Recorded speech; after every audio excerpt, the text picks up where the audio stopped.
An article by Recurrent, an EV analytics company, shared how electric cars lose range in the winter. Its head of marketing, Andrew Garberson, explained to me what causes the problem. The cold weather mostly affects an EV due to having to warm the cabin.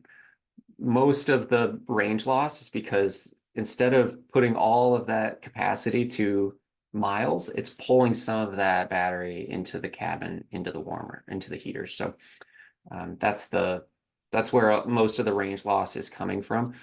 Some of it is also coming because from the actually the car having to warm its own battery. Sandrine Mubenga is an electrical engineering technology professor at U Toledo. She says electric vehicles are typically equipped with lithium ion batteries that store a lot of energy. So when it's colder outside, it takes more energy to warm the battery up. What happens when it gets cold, below freezing temperature, like we are seeing this day, the electrolyte, which is sometimes liquid or gel, is going to become harder, close to freezing. You know, sometimes it freezes. So what happens is when it freezes like that, it doesn't allow the electron to pass through.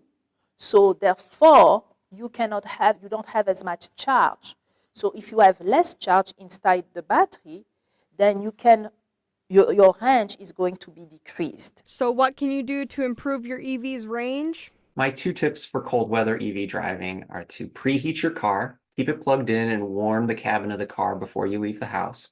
And number two would be just charge a few percent higher than you normally would. If you normally charge to 60% and it's a really cold day, charge to 65 or 70.